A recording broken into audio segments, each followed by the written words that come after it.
అండి, welcome to మ్యాంటిచ్ Mampa kitchen. ఇవాళ మనము బ్రేక్ఫాస్ట్ రెసిపీ జొన్న పిండితో దిబ్బ రొట్టె చేసుకుందాము. ఇక్కడ నేను 1 కప్పు వరకు జొన్న పిండి తీసుకున్నాను.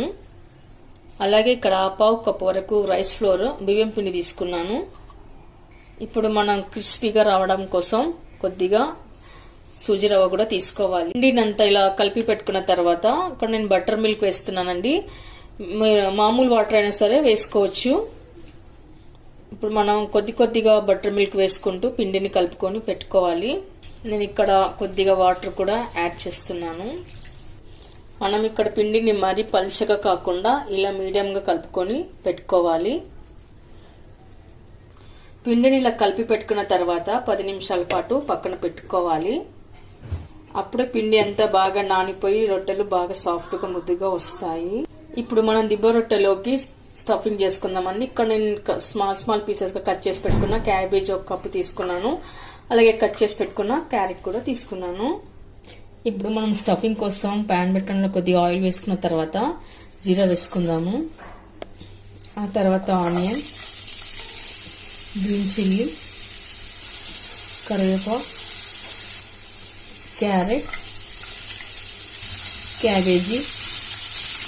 ఇప్పుడు మనం వీటిలో నుంచి కొద్దిగా స్మెల్ పోయే వరకు కలుపుకోవాలండి. మరి ఎక్కువగా మగ్గించుకోరాదు, హాఫ్ కుకింగ్ అయితే సరిపోతుంది. తర్వాత ఇప్పుడు కొద్దిగా ధనియా పౌడర్, జీరా పౌడర్, గరం మసాలా, కొద్దిగా సాల్ట్ ఇవన్నీ వేసాక బాగా కలుపుకొని పెట్టుకోవాలి.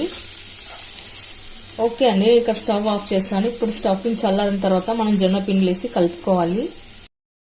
తర్వాత ఇప్పుడు స్టఫింగ్ అంతా చల్లారిపోయింది కదండి. ఇప్పుడు మనం దీన్ని పిండిలో వేసి కలుపుకోవాలి. ఇప్పుడు ఇలాంతా వేసి పెట్టుకున్న తర్వాత మనం పిండిని కలుపుకొని పెట్టుకుందాము.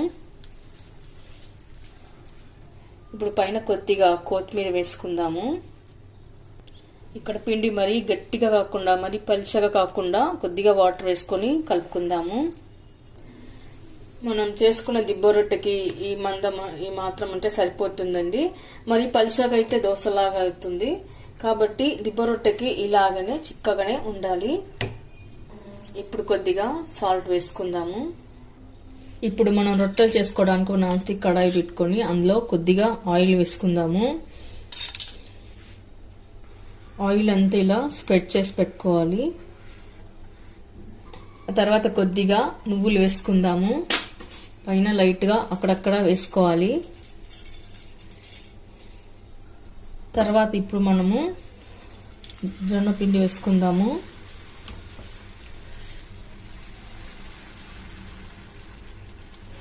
తర్వాత ఇప్పుడు కవర్ చేసి పెట్టుకుందాము. తర్వాత ఇప్పుడు రొట్టెని తిరిగేసుకుందాము. జొన్న రొట్టె చేసుకోవడానికి రాని వాళ్ళు ఇలా వెనక చేసుకొని తిన్నట్టయితే చాలా బాగుంటుందండి. మార్నింగ్ బ్రేక్ఫాస్ట్లో కూడా సూపర్గా ఉంటుంది. అలాగే నైట్ కూడా మనం ఏ టైంలో కూడా ఎప్పుడైనా సరే వేసుకొని తినేయచ్చు. ఇప్పుడు మనం మిగతాయి కూడా ఇలానే వేసుకొని పెట్టుకుందాము. అలాగే మరో రొట్టె కూడా అక్కడక్కడ నువ్వులు వేసుకోవాలి.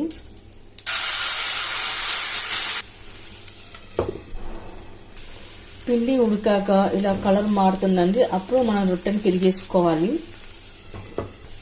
ఇలా అంచులు కలర్ మారిన తర్వాత రొట్టెని తిరిగేసుకోవాలి. ఓకే అండి, చూసారుగా ఈ రొట్టె చూడ్డానికి తినడానికి కూడా చాలా బాగుంటుందని, చాలా అద్భుతంగా ఉంటుంది. ఓకేనండి, చూసారుగా మీరు కూడా ఒకసారి ట్రై చేయండి. మళ్ళీ మీకు ఎలా కుదిరిందో కామెంట్స్ లో పెట్టండి. లైక్ చేయండి, షేర్ చేయండి. తప్పకుండా మన ఛానల్ని సబ్స్క్రైబ్ చేయండి.